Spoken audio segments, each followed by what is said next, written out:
ઓમ શ્રી ગણેશાય નમઃ. જય શ્રી કૃષ્ણ મિત્રો. શિવજીની ખૂબ જ સુંદર મિત્રો આજે આપણે કથા સાંભળીશું. આ કથા ભગવાન ભોળાનાથના ભક્તની છે. રૂમે રૂમમાં વ્યાપી જશે આ કથા, હૃદય ભક્તિ ભાવથી ભરાઈ જશે. એટલી સુંદર આ કથા છે. તો મિત્રો પૂરા ધ્યાનથી, મનથી, પ્રસન્ન ચિત્ત મનથી સાંભળજો. વિડીયો સારો લાગે તો લાઈક કરજો, શેર કરજો અને આ ચેનલને સબસ્ક્રાઈબ જરૂર કરી દેજો. મિત્રો આ કથામાં સાંભળવા મળશે, તમને સમજવા મળશે કે ભગવાનની પૂજા જો પૂરા ભાવથી મનથી કરીએ તો ભગવાન જરૂર સ્વીકાર કરે છે. ભગવાન વસ્તુના ભૂખ્યા નથી. ભગવાનને કોઈ ફૂલ પુષ્પ પૂજા પાઠથી પ્રસન્ન નથી થતા, જેટલા સાચા ભાવથી પ્રસન્ન થાય છે.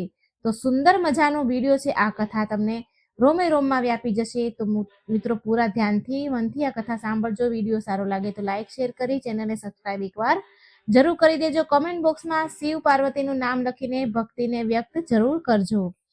ઓમ નમઃ શિવાય.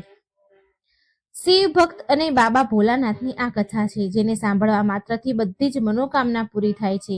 હિન્દુ ધર્મમાં મહાદેવની એકથી વધીને એક ભક્તનું વર્ણન મળી આવે છે, પરંતુ એમાંથી એક ભક્ત એવા પણ હતા જે કોઈ પણ પૂજા વિધિને જાણતા ન હતા. તેમને એ વસ્તુથી મહાદેવની પૂજા કરી જે વસ્તુ શાસ્ત્રની વિરુદ્ધ હતું, જેને પાપ માનવામાં આવે છે, પરંતુ છતાંય મહાદેવે એને દર્શન આપ્યા. તો કથા શરૂ કરીએ. કૈલાસ પર્વત પર ભોળાનાથ પાસે બેઠેલા દેવી પાર્વતીએ મહાદેવને પૂછ્યું કે હે નાથ, શું આ કળિયુગમાં પણ તમારો કોઈ ભક્ત ઉદિત થવાનો છે? ત્યારે મહાદેવે કહ્યું, દેવી, એ ભક્તને તો તમે પણ જાણો છો. યાદ કરો, એ ભક્તને તો તમે સારી રીતે જાણો છો. એ જ ભક્ત છે જેણે નારાયણથી ગીતાનું જ્ઞાન સાંભળ્યું છતાં પણ મોક્ષ ન મેળવી શક્યા. પાર્વતી માએ પૂછ્યું કે તો શું વીર અર્જુન ફરીથી જન્મ લઈ રહ્યા છે? ત્યારે મહાદેવે કહ્યું કે હા દેવી, એના કર્મને ભોગવવા માટે તો એને જન્મ લેવો જ પડશે, પણ બસ એકવાર એ મને પોકારી લે, હું જરૂર તેને મારા ધામમાં બોલાવી લઈશ.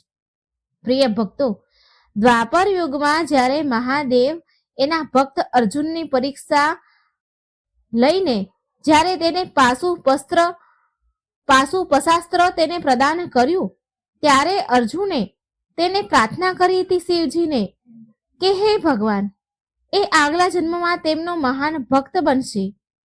ભગવાન શંકરે અર્જુનને આશીર્વાદ દીધા. કળિયુગમાં અર્જુન જ કનપ્પાના રૂપમાં જન્મ્યા અને મહાદેવના અનન્ય ભક્ત બન્યા.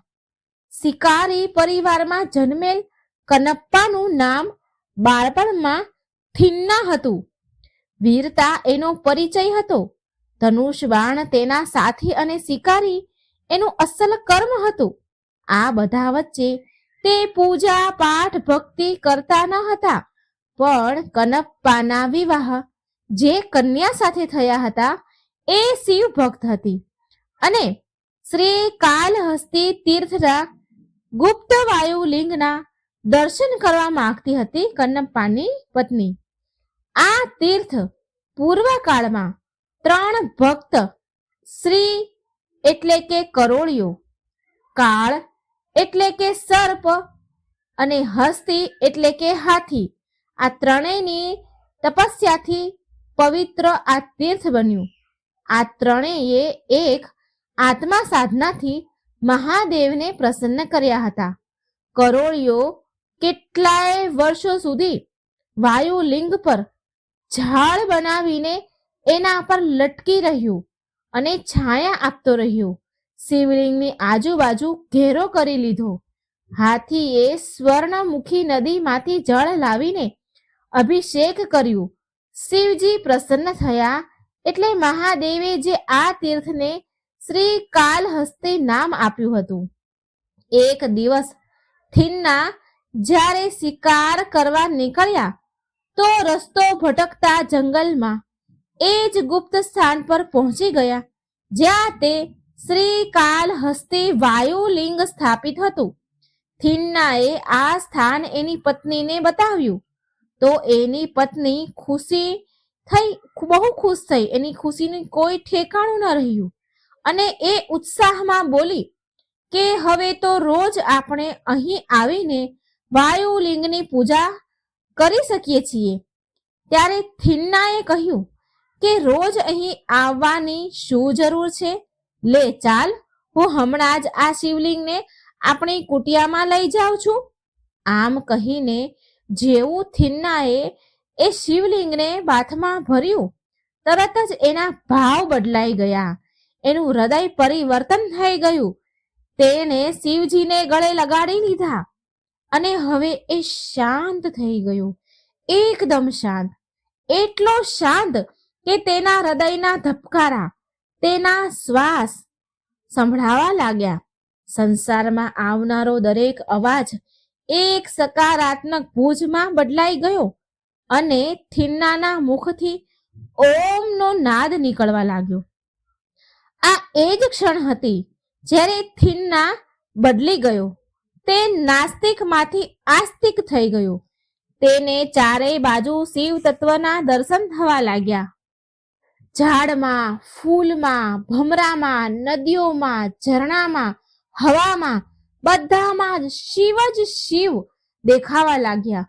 મનમાં એટલો અનુરાગ જાગ્યા બાદ પણ થિન્ના હતો તો એક ભીલ. તેને કોઈ વેદ પુરાણ વિધિનું જ્ઞાન હતું નહીં, શાસ્ત્રનું જ્ઞાન લીધું ન હતું. એ જાણતો જ ન હતો કે ભગવાનની સેવા પૂજા કેવી રીતે કરાય. પણ તેના મનમાં ભગવાન શિવ પ્રત્યે અત્યંત પ્રેમ, અત્યંત શ્રદ્ધા જાગી હતી. એ અલૌકિક હતી. એ જંગલમાં શિકાર કરે અને પછી શિવલિંગની પૂજા એના નિરાળા ઢંગથી કરવા લાગ્યો. થિન્નાએ પૂજાની કોઈ પારંપરિક વિધિ અપનાવી ન હતી. તેણે નિયમ બનાવી લીધો હતો કે એ પહેલા શિકાર કરશે, એનું માંસ પકાવશે અને પછી એનું ભગવાનને ભોગ લગાવશે. હવે રોજ થિન્ના શિકાર કરવા જતો, માંસ લાવતો, એ માંસ કાપીને એને પકાવતો અને પછી શિવજીને એ માંસ એના હાથોથી ખવડાવે. એક દિવસ થિન્ના જંગલ ગયો અને શિકાર કર્યો. તેને કાપીને તેનું માંસ પકાવીને એક પતરાળીમાં લઈને ચાલ્યો. બીજા હાથમાં થિન્નાએ મધપુડામાંથી મધ ભેગું કર્યું અને જળ માટે કોઈ ઉપાય ન હતો. એક હાથમાં માંસનો થાળ, એક હાથમાં મધ. હવે જળ કેવી રીતે પકડવું? એટલે એને કોઈ ઉપાય ન મળ્યો એટલે એણે તેના મુખમાં જળ ભરી લીધું. એ જ્યારે આ બધો સામાન લઈ મંદિરમાં આવ્યો તો તેણે જોયું કે શિવલિંગની ઉપર અમુક સુકાયેલા પાંદડા તૂટીને પડ્યા છે. તો થિન્નાએ એના પગથી શિવલિંગ પરના પાન હટાવ્યા. મુખમાં રાખેલા જળથી કોગળો કરીને મહાદેવનો અભિષેક કર્યો. પછી તેણે ભોગના રૂપમાં માંસ અને મધ અર્પણ કર્યું. જો કે આ કૃત્ય તેનું ઉચિત ન હતું. આ બધી વસ્તુ પૂજા માટે નિષેધ હતી, પણ એનું મન પવિત્ર હતું. તેના મનનો ભાવ સાચો હતો. તેણે જે કંઈ કર્યું એ પૂરા ભક્તિભાવથી કર્યું અને મહાદેવને માત્ર એ જ ભાવનો મોહ હતો. શિવજીએ પ્રસન્ન મનથી થિન્નાનો ભોગ સ્વીકાર્યો. હવે તો કનપ્પાનું અર્થાત એટલે કે થિન્નાનું રોજનું આ કામ હતું. એ રોજ આ પ્રકારે તેના પગથી શિવલિંગ પર સુકાયેલા પાન હટાવે, સાફ કરે, તેના મુખના કોગળાથી શિવજીનો અભિષેક કરે અને માંસ અને મધ ભોગના રૂપમાં ભગવાનને અર્પણ કરવા લાગ્યો. જંગલમાં એકાંતમાં સ્થિત એ મંદિરમાં મહાદેવની પૂજા કરવા માટે એક પૂજારી જે બહુ જ્ઞાની હતા એ પણ આવ્યા કરતા હતા ત્યાં પૂજા માટે, જે બહુ મોટા શિવ ભક્ત હતા. હવે થિન્ના એટલે કે કનપ્પાની પૂજા કર્યા બાદ બીજા દિવસે જ્યારે તે આવ્યા ત્યારે જોયું એમણે કે પૂરા મંદિરમાં અહીં ત્યાં માંસના ટુકડા પડ્યા હતા. આ જોઈને તે પૂજારી બહુ દુખી થઈ ગયા.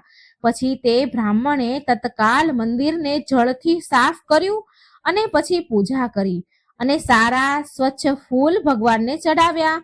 પરંતુ હવે રોજ રોજ તેમને મંદિરમાં માંસ મળવા લાગ્યું. આ જોઈને એકવાર તેમણે નિર્ણય કર્યો કે એ આ વાતની ખબર કરશે કે રોજ આવું કોણ કરે છે, કોણ માંસથી આ મંદિરને અશુદ્ધ કરે છે, જે રોજ મંદિરમાં માંસ લાવે છે. આમ વિચારીને તે પૂજારી બ્રાહ્મણ રાતમાં ત્યાં જ રોકાઈ ગયા, આ બધી ખાતરી કરવા માટે. હવે રોજની જેમ કનપ્પા ત્યાં આવ્યો. રોજની જેમ પગથી પૂજારી દ્વારા ચડાવેલા શિવલિંગ પર જે ફૂલ હતા એ હટાવ્યા પગ દ્વારા. મુખમાં ભરેલા પાણીથી એને શિવલિંગ પર કોગળો કરીને અભિષેક કર્યો અને પછી શિવજી પર માંસ અને મધ ચડાવ્યું. આ બધું જ પૂજારી મંદિરના એક ખૂણામાં ઊભા રહીને જોઈ રહ્યા હતા. તેમણે આ જોઈ એમને બહુ ક્રોધ આવી રહ્યો હતો. આમ તો એ સમજી ગયા હતા કે કનપ્પા આવું માત્ર ભક્તિના કારણે કરી રહ્યો છે, જાણી જોઈને નહીં. પણ છતાંય તેમને આ બધું ઘૃણિત લાગ્યું, એમને આ બધું અયોગ્ય લાગ્યું. હવે એ જ સમયે પૂજારીને વિચાર આવ્યો કે હું આટલા વર્ષોથી પવિત્ર વસ્તુઓથી મહાદેવની પૂજા કરું છું, છતાંય મને એમના દર્શન ન થયા, તો ભલા આવી અપવિત્ર વસ્તુથી પૂજા કરવા વાળા વ્યક્તિને મહાદેવ કેવી રીતે દર્શન આપશે, મહાદેવ કેવી રીતે એનાથી પ્રસન્ન થાય. એ પૂજારી પણ મહાદેવના ભક્ત હતા. થિન્નાએ તેનો અવાજ સાંભળ્યો તો કહેવા લાગ્યા કે હું મારા પ્રિય શિવને ગરમ ગરમ ભોજન ખવડાવી રહ્યો છું. આ સાંભળી પૂજારી બહુ ક્રોધે આવી ગયા. તેમણે થિન્નાને એના શિષ્યો દ્વારા બંદી બનાવી લીધો. પછી તેને દંડ આપવા લાગે, એટલે કે કોડા મારવાનો આદેશ આપ્યો. થિન્ના શિવ શિવ શિવ બોલતા રહ્યા. એ બ્રાહ્મણના પૂજારીના શિષ્યો થિન્નાને એટલે કે કનપ્પાને પકડી અને મારી રહ્યા છે, અને કનપ્પા આ બધું સહન કરી રહ્યા છે. થિન્ના શિવ શિવ બોલતો રહ્યો અને બધી જ પીડા સહન કરતો રહ્યો. કોડા મારતા મારતા એક કોડો થિન્નાની આંખમાં વાગ્યો, પણ એને કંઈ જ ન થયું. પરંતુ થિન્નાએ જોયું કે વાયુલિંગ પર બનેલી એક નેત્ર જે હતું, જે શિવલિંગ પર નેત્ર હોય છે, એ નેત્રમાંથી લોહી વહેવા લાગ્યું છે. થિન્નાએ આ દ્રશ્ય જોયું. થિન્નાએ પોતાને જેમ તેમ કરી અને એના જે પૂજારીના શિષ્યો હતા એનાથી એ બંદીમાંથી છૂટ્યો, જેમ તેમ તડફડિયા મારીને છૂટ્યો અને પછી શિવલિંગ પાસે જઈને રડવા લાગ્યો. તેણે કહ્યું, હે મહાદેવ, તમારી આંખમાં વાગ્યું છે, આમાંથી તો લોહી વહી રહ્યું છે, શું કરું પ્રભુ, શું કરું? આમ એ વ્યાકુળ થવા લાગ્યો. શિવલિંગ પરમાંથી આંખમાંથી લોહી નીકળવાથી એ ખૂબ દુઃખી થયો અને કહે છે, શિવજી, મારી પત્ની એવું કહે છે કે ભગવાન એના ભક્તોની આંખોથી જુએ છે, તમે મારી આંખોથી જોશો શિવજી. આમ કહીને થિન્નાએ આંખમાં તીર મારીને પોતાની આંખ નીકાળી અને શિવલિંગ પર આંખ હોય ત્યાં એણે તેની નીકાળેલી આંખ લગાવી દીધી. પણ તેવામાં થિન્નાએ જોયું કે જે આંખ લગાવી હતી એ આંખમાંથી પણ લોહી વહેવા લાગ્યું, બીજી આંખમાંથી પણ લોહી વહેવા લાગ્યું. થિન્ના બોલે છે કે શિવજી, તમારી તો બીજી આંખમાંથી પણ લોહી વહી રહ્યું છે. આમ કહી થિન્ના બોલ્યો, ભગવાન, તમે મારી બીજી આંખ પણ લઈ લો, પણ ઊભા રહો. મારી આંખ નીકળતા મને દેખાવાનું બંધ થઈ જશે અને સાચી જગ્યા પર મહાદેવની આંખ લગાવવામાં આવે એટલે તેણે શિવલિંગ પર એક અંગૂઠો પગનો અંગૂઠો રાખ્યો, જેથી ખબર પડે કે આંખ ક્યાં લગાવવાની છે, અને કહ્યું કે હે પ્રભુ, હું થોડી વાર માટે પણ તમારા શિવલિંગ પર પગ મૂકીશ, આંખ લગાવતા જ હું પગ હટાવી લઈશ. આમ કહીને થિન્નાએ શિવલિંગ પર આંખ લગાવવાની જગ્યાએ એને પગ મૂક્યો, અંગૂઠો પગનો રાખ્યો અને તેની બીજી આંખ નીકાળવા લાગ્યો. તેને જેવું તીરમાં આંખ મૂક્યું કે એટલામાં તો વાયુલિંગમાંથી નીકળેલ એ શિવલિંગમાંથી હાથ નીકળ્યો અને એ કનપ્પાનો થિન્નાનો હાથ પકડી લીધો. થિન્નાએ મુખ ઉપર કરીને જોયું તો એક દિવ્ય પ્રકાશ ધરતીથી નીકળીને આકાશ સુધી ફેલાયેલો છે અને તેની વચ્ચોવચ્ચ મહાદેવ તેના સંપૂર્ણ રૂપમાં ઊભા છે. તેની સાથે દેવી પાર્વતી પણ હતા. વાયુલિંગની પૂજા કરનારા પૂજારીએ આ જોઈને ચકિત રહી ગયા અને થિન્નાના પગમાં પડી ગયા. મહાદેવે થિન્નાને કહ્યું કે મેં તારો અભિષેક, તારો પ્રસાદ, તારી આંખો બધું જ સ્વીકાર કર્યું છે. મેં તો તને જ અપનાવી લીધો છે, તને જ સ્વીકાર કરી લીધો છે. કે પછી એમ કહે કે તે મને સ્વીકારી લીધો છે?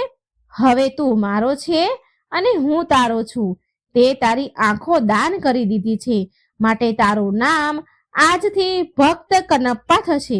મિત્રો, તમિલમાં આંખો માટે કનુ શબ્દ વપરાય છે. કન્નુ શબ્દનો ઉપયોગ કરવામાં આવે છે, માટે થિન્નાનું નામ પડ્યું કનપ્પા.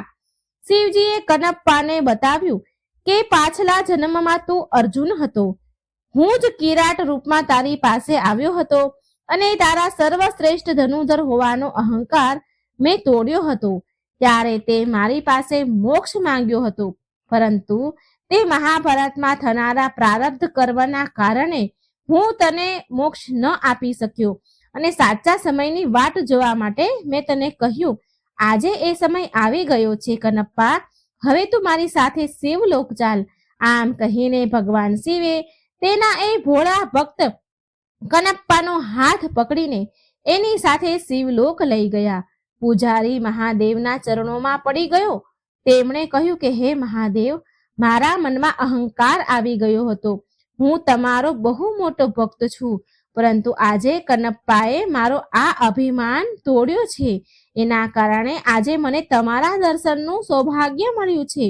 આજે મને સમજાયું કે તમને માત્ર ભાવથી જ પ્રાપ્ત કરી શકાય છે, કોઈ પૂજા પાઠથી નહીં. ત્યારે મહાદેવે તેને આશીર્વાદ આપ્યા અને ત્યાંથી અંતર ધ્યાન થઈ ગયા. વર્તમાનમાં મિત્રો, આંધ્રપ્રદેશના તિરુપતિ જિલ્લામાં કાલહસ્તી નામની જગ્યા પર મહાદેવનું આ જ શિવલિંગ શ્રીકાલહસ્તી મહાદેવના નામથી સ્થાપિત છે. માન્યતા છે કે ભક્ત રાજ કનપ્પાએ આ જ શિવલિંગ પર તેના નેત્ર અર્પણ કર્યા હતા. તો તમે બધા ભક્તગણો પ્રેમથી જય જયકાર બોલાવજો મહાદેવનો. ઓમ નમો પાર્વતી પતે હર હર મહાદેવ.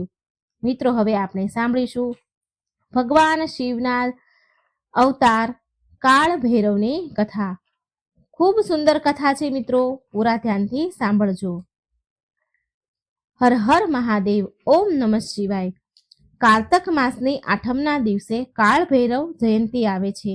ભગવાન વિશ્વનાથ મહાદેવ દ્વારા વસાવેલી 3 લોકથી ન્યારી કાશી વિશ્વનાથના કોટવાલ બાબા ભૈરવનાથનું પ્રાગટ્ય આ જ દિવસે થયું હતું. કારતક માસની આઠમના દિવસે કાળ ભૈરવ ભગવાન શિવજીના રુદ્રના 5મા અવતાર માનવામાં આવે છે. આ દિવસે બાબા કાળ ભૈરવના દર્શન કરવા માત્રથી જ શનિની સાડા સાતી અને શનિ દંડથી રક્ષા થાય છે તથા મનોવાંછિત ફળ મળે છે. એવી માન્યતા છે કે બાબા કાળ ભૈરવના વાહન કૂતરાને રોટલી ખવડાવવાથી સમસ્ત ઐશ્વર્યની પ્રાપ્તિ થાય છે, બધા કષ્ટ પીડા મટી જાય છે તથા કાશીમાં કાળ ભૈરવના દર્શન વિના કાશી વિશ્વનાથ ધામના દર્શન અધૂરા માનવામાં આવે છે. ભક્તો, શિવજીના 5મા અવતાર કાળ ભૈરવ માટે એક વિડીયોને લાઈક જરૂર કરજો અને કમેન્ટ બોક્સમાં બાબા કાળ ભૈરવનું અને મહાદેવનું નામ જરૂર લખજો. તમારી સમસ્ત મનોકામના પૂરી થશે. વિશ્વનાથને સમરે મન, ધરું ગણેશનું ધ્યાન, ભૈરવ કથા વાંચું, કૃપા કરો ભગવાન, બટુકનાથ ભૈરવ ભજુ, ત્રિકાલના લાલ, મુજ દાત્રી પર કૃપા કરો, કાશીના કોટવાલ. જય બાબા કાળ ભૈરવ. શિવ પુરાણ અનુસાર કલ્પના આરંભમાં ભગવાન બ્રહ્મા જ્યારે દેવતા વગેરેની સૃષ્ટિની રચના કરી ચૂક્યા હતા તો એક દિવસે એ સ્વેચ્છાએથી ફરવા નીકળ્યા.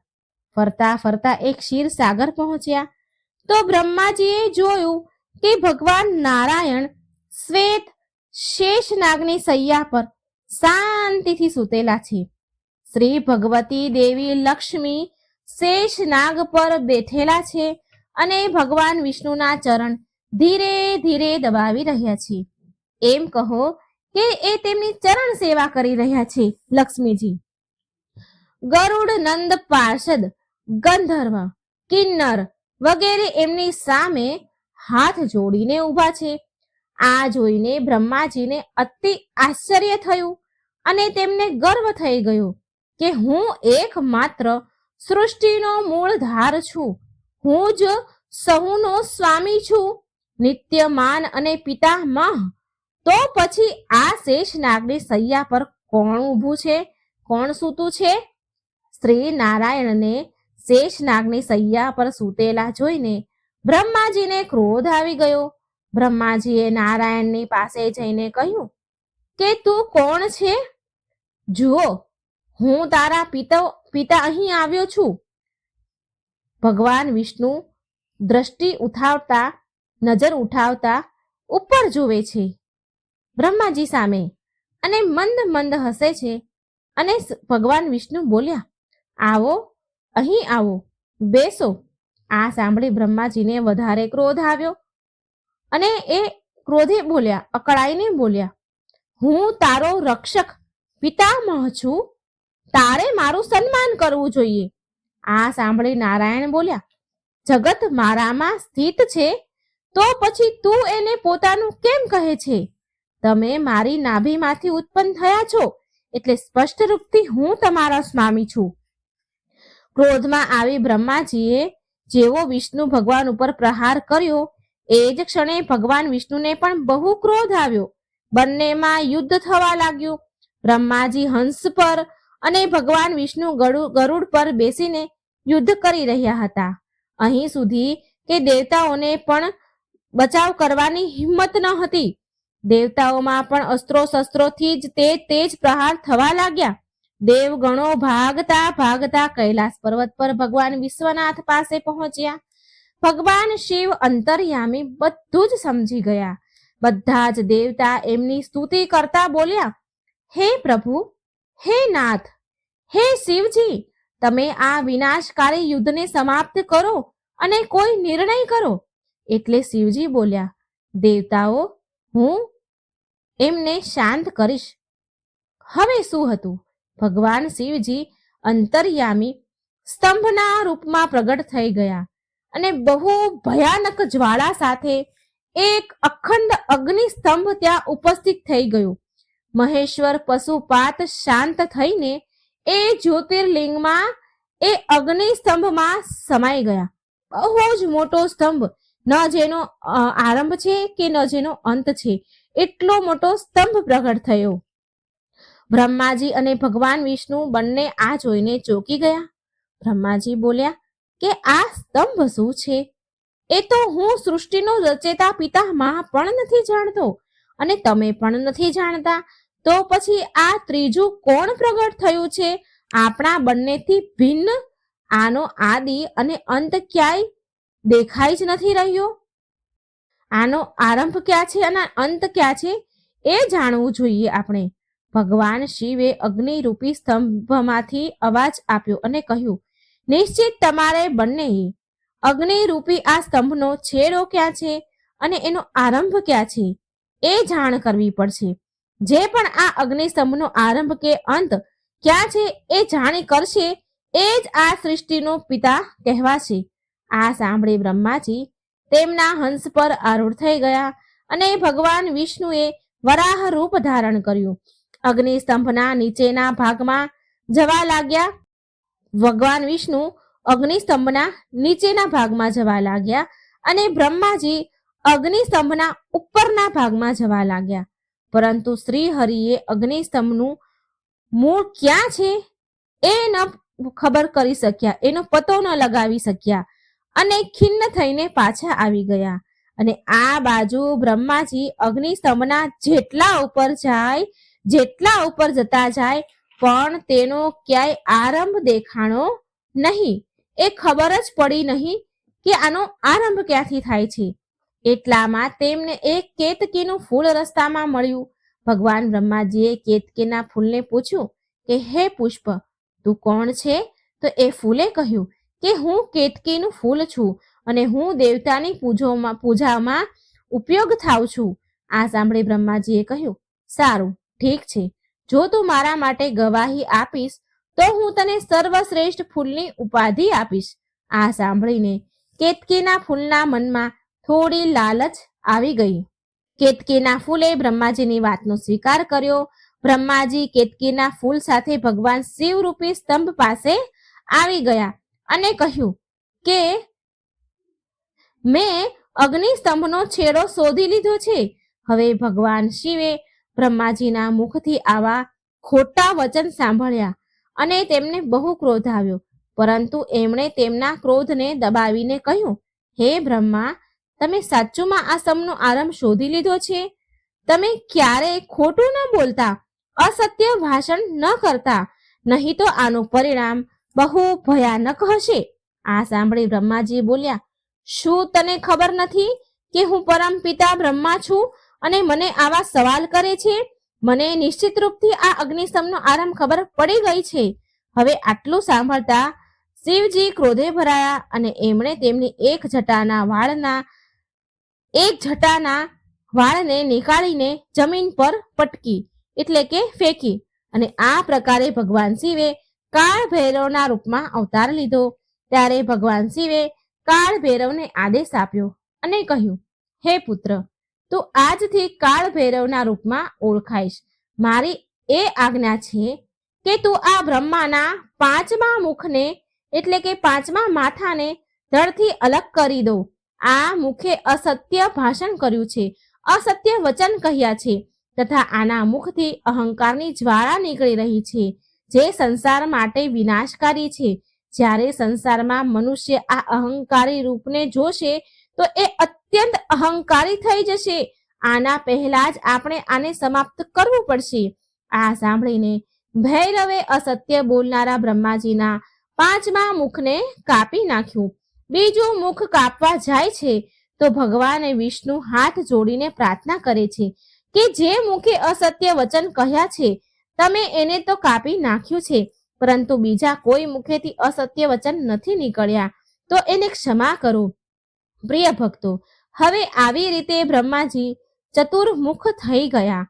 શિવજીએ બ્રહ્માજીને શ્રાપ આપ્યો કે પૃથ્વી લોક પર કોઈ પણ લોકો તમારી પૂજા નહીં કરે, તમારી પૂજા નહીં થાય, કેમ કે તમે અસત્ય કહ્યું છે. તમારી પૂજા તો માત્ર યજ્ઞ, કર્મ અને પુષ્કળ તીર્થોમાં થશે. શિવજીએ 5મા કપાયેલા બ્રહ્માજીના મુખને તેમની મુંડમાળામાં આરૂઢ કરી દીધું અને ધારણ કરી લીધું અને કેતકીના ફૂલને શ્રાપ દીધો કે આજથી મારી અને કોઈ પણ દેવી દેવતાની પૂજામાં તારી ઉપસ્થિતિ નહીં થાય. તારા ફૂલ કોઈ પણ દેવી દેવતાની પૂજામાં વપરાશે નહીં, ના કોઈ પણ વિવાહના મંડપમાં સજાવવામાં શણગારવામાં આવશે. અને આ બાજુ ભગવાન વિષ્ણુના સત્ય બોલવાથી ભગવાન શિવે તેમને વરદાન આપ્યું. શિવજી પ્રસન્ન થઈને વરદાન આપતા કહે છે કે તમને ઈશ્વર તત્વ પ્રદાન થશે, મારા સમાન તમારું સદા સત્કાર થશે, તમારી સંસારમાં પૂજા થશે, તમારી પૂજાથી હું સંતુષ્ટ થઈશ. આમ કહીને શિવજીએ ભગવાન શિવે કાળ ભૈરવને કહ્યું કે હે પુત્ર, તને હવે બ્રહ્મ હત્યાનું પાપ લાગ્યું છે, માટે તું સંસારના બધા સ્થાન પર વિચરણ કર અને કાશીમાં જઈને તારું આ પાપ મટી જશે અને ત્યાં તું સ્થાપિત થઈ જજે. મારી સૌથી પ્રિય નગરી કાશી, જ્યાં તું આરૂઢ થઈને બધાનું કલ્યાણ કરજે, પાપીઓને દંડ આપજે. અને હા, કાશીમાં યમરાજાનું જવું વર્જિત છે, માટે ત્યાંનો કાર્યભાર સંભાળજે. પાપીઓને દંડ આપવાનું કાર્ય પુત્ર તારું હશે. આ પ્રકારે ભગવાન શિવે ભગવાન કાળ ભૈરવને વરદાન આપીને તેને આજ્ઞા આપી. ત્યાંથી અંતર ધ્યાન થઈ ગયા. પછી કાળ ભૈરવ કાશી આવી ગયા અને તેમને બ્રહ્મ હત્યાથી મુક્તિ મળી ગઈ. આવી રીતે ભગવાન કાળ ભૈરવ કાશીના કોટવાલ કહેવાયા. જય બાબા કાળ ભૈરવ. ઓમ નમઃ શિવાય. હવે આપણે કાળ ભૈરવ બાબાના અષ્ટનામ સાંભળીશું, જે અચૂક મંત્ર છે. આને સાંભળવાથી બધા દોષ રોગ પાપ નષ્ટ થઈ જાય છે અને ધન વૈભવની પ્રાપ્તિ થાય છે. નમો ભૈરવ ભીષ્મ ભીષણ કૃપાલમ, નમો ચક્રદંડ બટુકધામ દયાલમ, નમો તેલ તિલાલમ, નમો પ્રેતનાથમ, નમો ચંદ્રશેખર દેવે ચંદ્રભાલમ, નમો રુદ્ર અમૃષ નકુલેશ સ્વામી, નમો વિશ્વભૂતેશ જમેશ અભ્યાલમ, દિગંબર અડંબર, નમો તપોમોચન વિમોચન ગલે મુંડમાલમ, નમો ક્ષેત્રપાલમ મહાકાલકાલમ, નમો ભીમલોચન ભુજંગી વિશાલમ, નમો ચક્રપાણી કલંબ ઉન્નત, નમો શિવ કપિલ વિકરાલ ચાલમ, નમો સુંદરાનંદ આનંદ કંદમ ઉપાનંદ કાશીમ કોટવાલમ, નમો અશ્વનાથમ, નમો પ્રેતનાથમ જગન્નાથ, નમો ચક્રનાથમ, નમો ભૂતનાથમ, નમો વેજનાથમ, શુભંભમ નાથમ કૃપાનાથ નાથમ, નમો નાથ અતિશાંગ ક્રોધેશ મંજુલ, નમો ક્રોધ વક્રમ ત્રંબક ભુજાલમ, નમો નાથ દશવાણી કૃપાલુ વાલમ, નમો નાથ સ્તુતિ કરત નાથ નાથમ. જય બાબા કાલ ભૈરવ. ઓમ નમઃ શિવાય. મિત્રો, કેટલી સુંદર મજાની આપણે બંને કથા સાંભળી, એક શિવજીની એક કાળ ભૈરવની. બંને કથા ભોળાનાથની જ છે. તો મિત્રો, વિડીયોને શેર કરજો અને ચેનલને સબસ્ક્રાઈબ કરવાનું ભૂલશો નહીં. મારાથી બોલવામાં કંઈ ભૂલચૂક થઈ હોય તો ક્ષમા માંગુ છું. જય શ્રી કૃષ્ણ. રાધે રાધે. Thank you.